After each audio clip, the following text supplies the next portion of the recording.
everyone. How are you all? I hope you all are very good.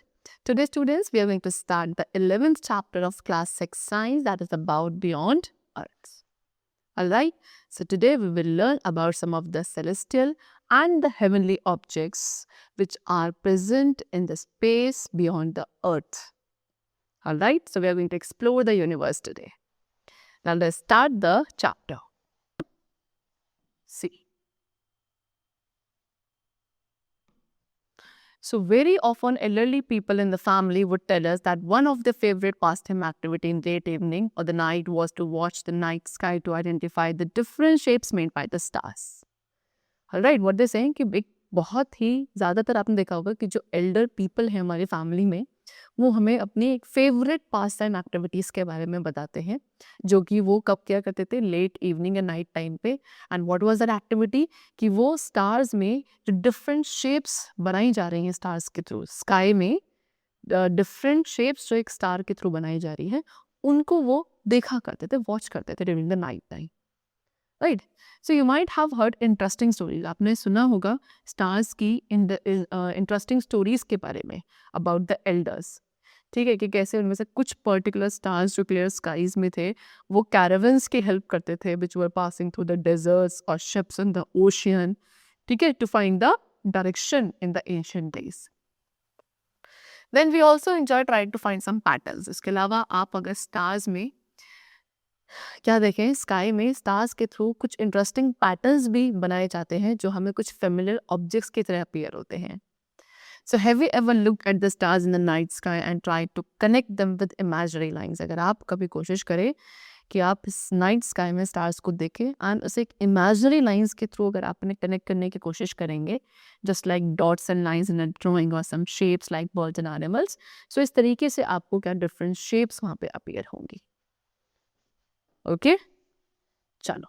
So now we have the topic what? Stars and constellations.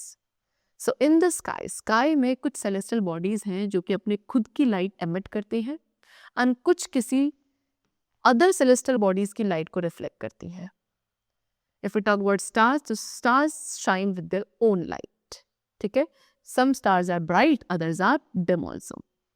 तो stars को recognize करना and उनके patterns को recognize करना it was a very useful skill जिसको olden time periods में navigation के लिए यूज़ किया जाता था. एंड मॉडर्न टेक्नोलॉजी के अराइवल से पहले इवन बिफोर मैग्नेटिक कंपस के इन्वेंशन से पहले ये बहुत हेल्प करते थे लोगों की, पर्टिकुलरली जो सेलर्स एंड ट्रैवलर्स थी उनकी काफ़ी हेल्प होती थी डायरेक्शंस को फाइंड करने के लिए एट द सी और on the land. People still use आज भी इमरजेंसीज में एज अ बैकअप मेथड आज भी लोग इसी का यूज़ करते हैं. ग्रुप ऑफ स्टार्स के ग्रुप जो कि किसी पैटर्न को फॉर्म करते हैं दे आर कॉल्ड कॉन्स्टेलेशंस. ठीक है, कुछ ग्रुप ऑफ स्टार्स हैं जो कि पैटर्न्स की फॉर्म में अपीयर होते हैं एंड ये पैटर्न्स आपके फेमिलियर थिंग्स की शेप्स जैसे होते हैं. सो कॉन्स्टलेशन क्या है? ग्रुप ऑफ स्टार जो कि एक पैटर्न बनाता है नाइट स्काई में एंड किसी माइथोलॉजिकल फिगर, एनिमल या इनएनिमेट ऑब्जेक्ट को रिप्रेजेंट करता है. कॉन्स्टलेशंस का यूज किया जाता है to help the people navigate the night sky and identify the general locations for stars and galaxies. ठीक है, हमारे जो एंसेस्टर्स हैं उन्होंने भी इन स्टार पैटर्न्स को आइडेंटिफाई किया है विद एनिमल्स, थिंग्स और the characters in stories. Many cultures, बहुत सारे ऐसे कल्चर्स हैं जिन्होंने अब पैटर्न्स को अपनी खुद की स्टोरीज के बेसिस पे डिफरेंट नेम्स प्रोवाइड किए एंड इन इमेजिनरी शेप्स की वजह से we get the help in recognize the stars in the sky. Some constellations, कुछ कॉन्स्टलेशंस आपके यहाँ फिगर में गिवन है. ठीक है, इन कॉन्स्टलेशंस में बेसिकली स्टार्स को इमेजिनरी लाइंस के थ्रू जॉइन किया जाता है जो कि इजी आइडेंटिफिकेशंस के लिए बनाई जाती है. फॉर एग्जांपल ओरियन एक कॉन्स्टलेशन है जो ऑफनली एक हंटर को रिप्रेजेंट करती है. इसमें 3 स्टार्स होता है मिडिल में जो कि एक हंटर की बेल्ट को रिप्रेजेंट करते हैं. एक स्टार होता है सीरियस जो कि सबसे ब्राइटेस्ट स्टार है नाइट स्काई में एंड ये कैनस मेजर कॉन्स्टलेशन में प्रेजेंट होता है विद सी. Alright, चलो. Now, a story depicts the constellations. एक स्टोरी है जो आपके हंटर ओरियन कॉन्स्टलेशन को डिपिक्ट करती है which is followed by his dog. ठीक है, that is constellation Canis Major. battling a bull, that is constellation Taurus. So जो रेड लाइंस हैं वो इंडिकेट कर रही हैं कि किस तरीके से स्टार्स के पैटर्न्स है, while the green lines indicate the regions of the sky. ये लाइंस जो है स्काई में दिखती नहीं है, बट इन्हें हम इजी आइडेंटिफिकेशन के लिए ड्रॉ करते हैं. Alright, two important distinct patterns है स्टार्स के, that is the big dipper and the little dipper, जिन्हें आप इजीली स्काई में देख सकते हैं. पोल स्टार और पोलारिस जो कि लिटिल डिपर का पार्ट है, वो नॉर्थ डायरेक्शन में आपको स्टेशनरी पोजीशन पे दिखेगा, एंड इसी के थ्रू नदर्न हेमिस्फीयर में नॉर्थ डायरेक्शन को लोकेट किया जाता है.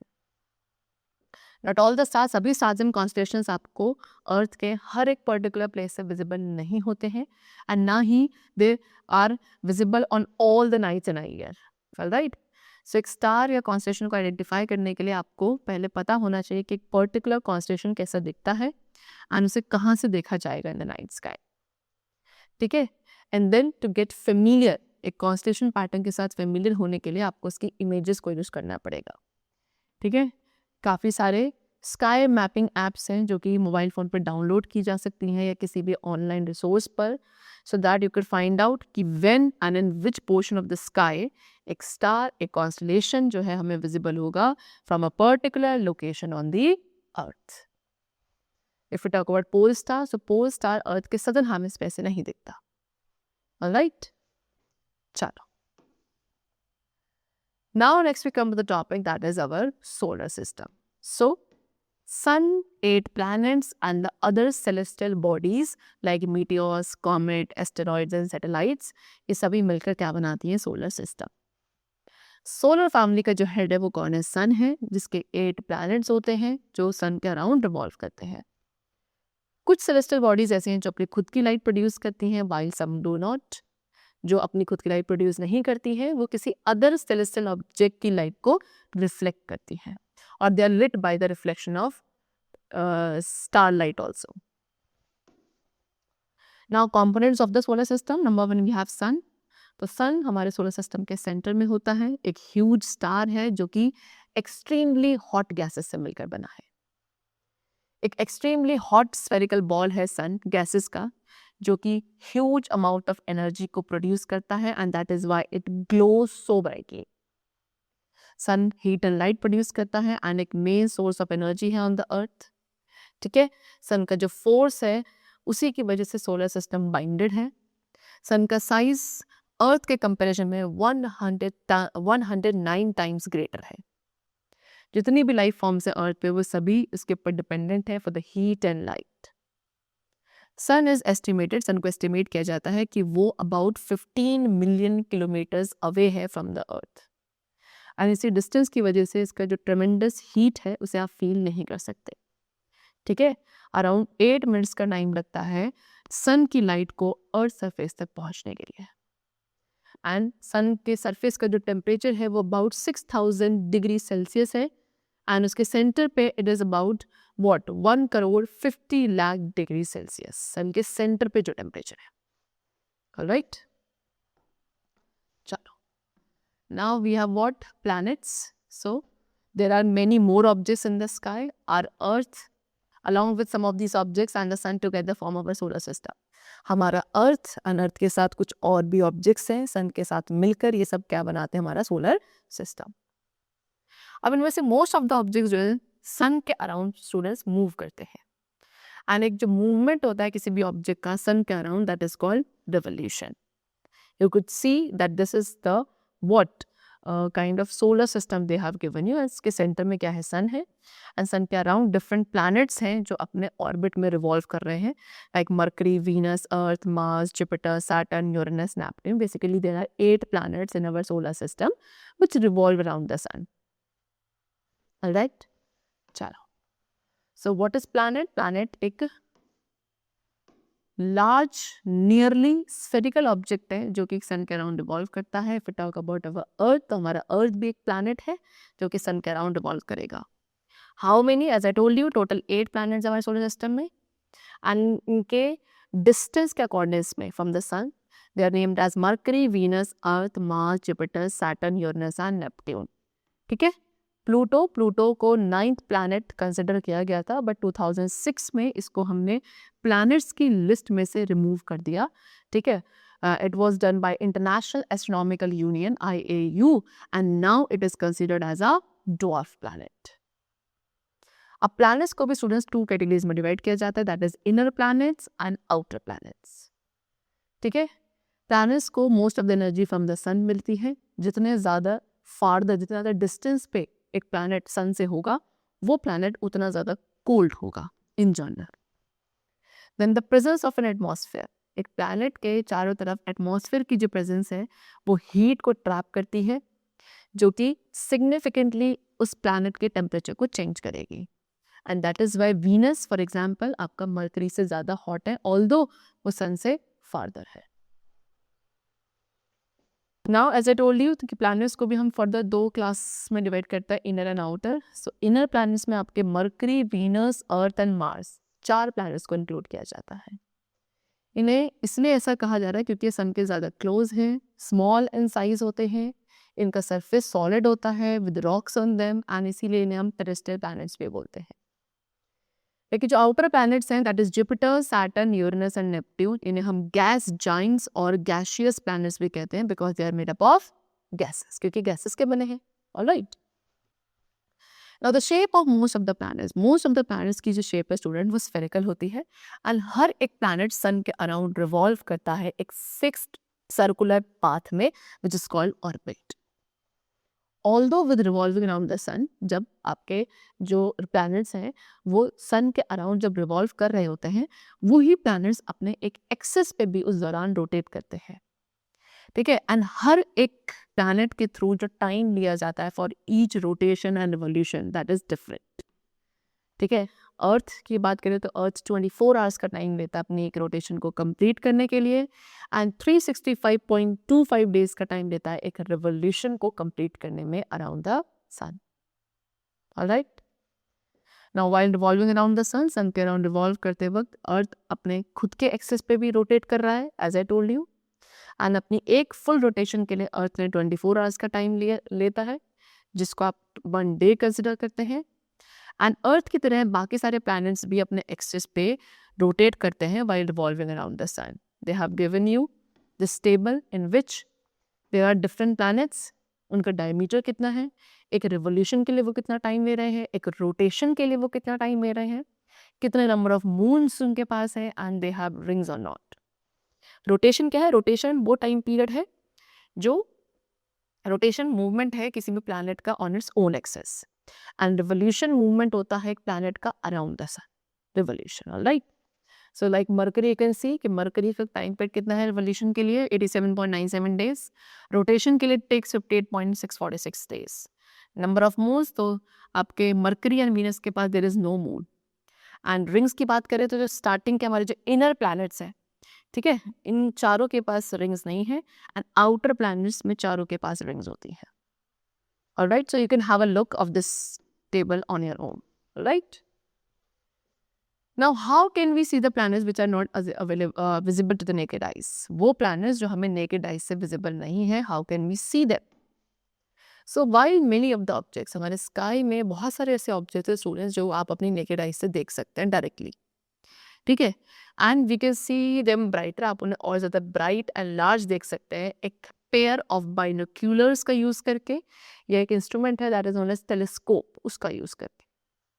Telescope जो है हमें क्या करता है, जो बहुत सारे डिम ऑब्जेक्ट्स जो डायरेक्टली हमारे नेकेड आइज के थ्रू विजिबल नहीं है, उनको भी आप एक टेलीस्कोप के थ्रू इजीली देख सकते हैं. Now next we come to our home planet that is the earth. So earth is a unique planet. Why? Because it has life. Earth पे वो सारी नेसेसरी कंडीशंस हैं जो लाइफ के सस्टेनेंस के लिए ज़रूरी है. ठीक है. जैसे कि टेम्परेचर, अर्थ का टेम्परेचर ना तो बहुत हॉट है एंड ना ही बहुत कोल्ड है. सेकेंडली, अर्थ पर अवेलेबिलिटी है ऑक्सीजन की which is a life supporting gas.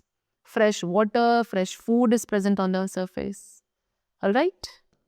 चलो, अबाउट 71% हमारे अर्थ का 71% जो है वाटर से कवर्ड है, एंड हेंस अर्थ को हम ब्लू प्लैनेट भी कहते हैं. अर्थ सोलर सिस्टम का 5th लार्जेस्ट प्लैनेट है एंड 3rd प्लैनेट है from the sun.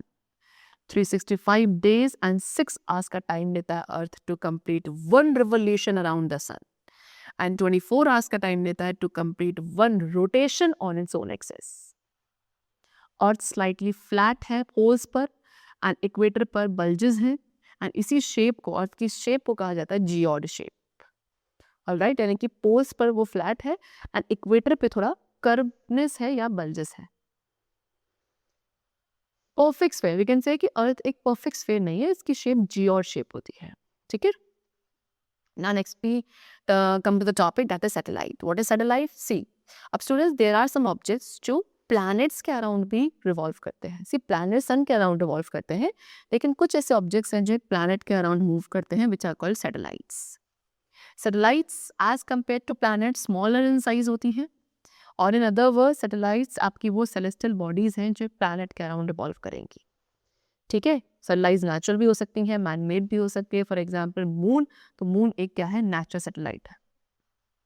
So now let's talk about moon. So moon क्या है, मून एक हेवनली बॉडी है, एक नेचुरल सैटेलाइट है ऑफ द अर्थ, जो कि 3,84,400 किलोमीटर डिस्टेंस पे है away from the earth. Moon 27 days and 8 hours का टाइम पीरियड लेता है अपनी 1 रेवोल्यूशन को कंप्लीट करने के लिए अराउंड द अर्थ. ठीक है. And it takes the same time, इतना ही टाइम को अपने खुद के एक्सिस पर भी एक स्पिन कंप्लीट करने में लेता है. सो दस एट वन टाइम, इसीलिए एक टाइम पर मून की केवल एक ही साइड हमें विजिबल होती है. मून की अपनी खुद की लाइट नहीं है, वो सन की लाइट रेस को रिफ्लेक्ट करता है. ठीक है. मून के सरफेस पर क्रेटर्स प्रेजेंट है, काफ़ी सारे माउंटेन्स एंड प्लेन्स भी हैं, एंड मून पे जो कंडीशंस हैं वो लाइफ के सस्टेनेबल्स के लिए अप्रोप्रिएट नहीं है. Alright, you could see the pictures, ये images हैं, मून इमेज जो आपके कार्टोसेट इसरो के थ्रू ली गई थी, एंड ये क्लोजअप इमेज है उस कैमरा के थ्रू जो ऑन बोर्ड चंद्रयान 3 इसरो के थ्रू ली गई है. Alright, these are the different phases of the moon. So now next we come to the topic, that is phases of the moon. So moon is visible due to the light of the sun. moon हमें सन की light की वजह से visible है, but sunlight जो है moon के केवल एक सरफेस पर एट अ टाइम पहुंचती है, एंड हेंस इसीलिए हम मून की डिफरेंट शेप्स को देख सकते हैं when it moves around the earth, and in shapes को कहा जाता है phases of the moon. Satellites do not have their own heat. Satellites की अपनी खुद की हीट और लाइट नहीं होती है. एज आई टोल्ड यू, सन जो है सैटेलाइट्स जो है सन की लाइट को रिफ्लेक्ट बैक करते हैं. जितने भी नेचुरल सैटेलाइट्स हैं वो अपने खुद के एक्सिस पर रोटेट करते हैं, besides revolving around the host planet. More than 100 known satellites हैं हमारे solar system में. Alright. Then artificial satellites are also there. Artificial satellites आपके man-made satellites हैं जिन्हें collecting, communicating and broadcasting, ठीक है, information को collect करने के लिए, communicate करने के लिए and broadcast करने के लिए, इन purposes के लिए बनाया गया है. Alright. You could see this is the rocket launch. This is the rocket which has fallen back to the earth. This is the satellite which is entering the orbit. ठीक है. So इस तरीके से ये आपको different satellites यहाँ पे given है. See, humans have sent spacecraft. Humans ने भी क्या कर रहे हैं, spacecraft भेजे हैं so that वो moon के बारे में और ज़्यादा explore कर सके, understand कर सके. India has also launch, India ने भी 3 चंद्रयान मिशंस लॉन्च किए हैं मून को स्टडी करने के लिए, and also a further mission is being planned. Alright, चलो see what they have given कि to improve our understanding of the moon. ठीक है, हमारी अंडरस्टैंडिंग को इम्प्रूव करने के लिए अबाउट द मून, इंडिया का पहला मिशन जो था मून में, दैट वाज चंद्रयान फर्स्ट. इस लॉन्च किया गया 2008 में.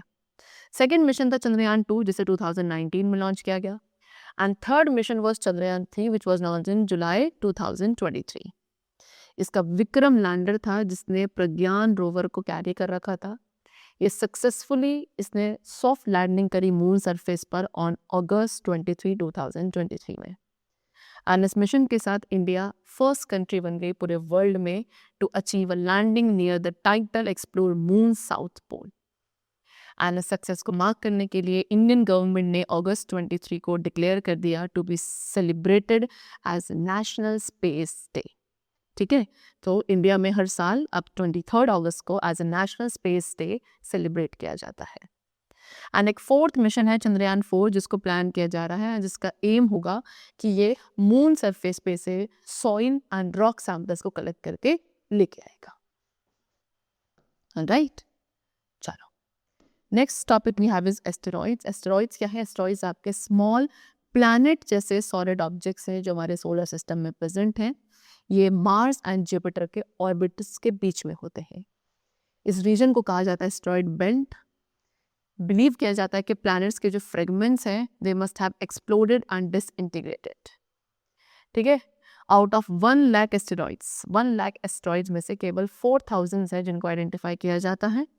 एंड उनका जो टोटल मास है वो few hundred of the mass of the moon के equal है। Then we have what? Meteoroids. So small rocky और metallic bodies जो हमारे space में हैं they are called meteoroids. And जब ये small chunks earth atmosphere में enter करते हैं ये immediately burn हो जाते हैं friction की वजह से। And ये burning meteoroids को कहा जाता है shooting stars और meteors। ठीक है, इनमें से मोस्ट ऑफ द मीटियोर्स जो बर्न होते हैं वो गैसेस बन जाते हैं, बट समटाइम्स कभी कभी एक मीटियोर बर्न नहीं हो पाता कंप्लीटली एंड हमारे अर्थ सरफेस को हिट करता है, उसे कहा जाता है फिर मीटेरॉइड। ठीक है, सो अपॉन इम्पैक्ट, उसके इम्पैक्ट की वजह से वहाँ पे एक हॉलो स्पेस बन जाता है when it hits the surface of the earth. Next we have comets. Comets भी आपकी सेलेस्टियल बॉडीज है जो सन के अराउंड रिवॉल्व करती हैं। अबाउट 200 करोड़ कॉमेट्स हमारे सोलर सिस्टम में प्रेजेंट है। हर एक कॉमेट का अपना खुद का ऑर्बिट है। कॉमेट्स किसके बने होते हैं? आइस, गैसेस एंड डस्ट के। एंड जब ये सन के क्लोज आते हैं ये ग्लो करना शुरू करते हैं। क्यों? Because of the evaporation of frozen surface and then they develop a long tail like this, इस तरीके से। मोस्ट फेमस कॉमेट आपका हेलीज कॉमेट है जिसको 1986 में देखा था एंड ये अगेन अबाउट 75 to 76 ईयर्स के बाद अपीयर होगा। This is the Halley's comet only. ठीक है, चलो as I have told you कि एक फेमस कॉमेट है हेलीज कॉमेट जो अगेन 76 ईयर्स के बाद, हर 76 ईयर्स के बाद दिखता है। इसकी लास्ट अपीयरेंस 1986 में हुई थी, तो 1986 से अराउंड 76 ईयर्स बाद again we would see the Halley's comet in the sky. Next we have the topic galaxy, a group of star. ठीक है, एक group of star, gases and dust, they together form galaxy. So basically 3 types की galaxies होती हैं जिनको identify किया गया है so far, that is spiral, elliptical and irregular. And millions of galaxies हैं जो मिलकर हमारा यूनिवर्स बनाती हैं। So if we talk about today in this session, that is about milky way galaxy. So milky way galaxy क्यों बात कर रहे हैं? क्योंकि हमारा अर्थ एक स्पाइरल गैलेक्सी को बिलोंग करता है which is called Milky Way, that is Akash Ganga. About 100 to 400 billion stars हमारे मिल्की वे गैलेक्सी में प्रेजेंट है एंड इट इज एस्टिमेटेड कि अबाउट 170 बिलियन गैलेक्सीज इस यूनिवर्स में प्रेजेंट है and they are separated by vast distances between them. According to some scientist हमारा universe about 13.8 billion years ago बना था एक एक्सप्लोजन की वजह से which is called big bang. And इस एक्सप्लोजन ने क्या किया, जो हमारे एटॉमिक पार्टिकल्स थे उनकी वजह से हीलियम एंड हाइड्रोजन गैसेस का फॉर्मेशन हुआ एंड तब से न्यू गैलेक्सीज आपकी बनती है एंड क्रैश हो जाती है with each other. Alright, now the last topic which we have is that is the universe. So the universe क्या है? Entirety of space, time and all matter energy that exist within it.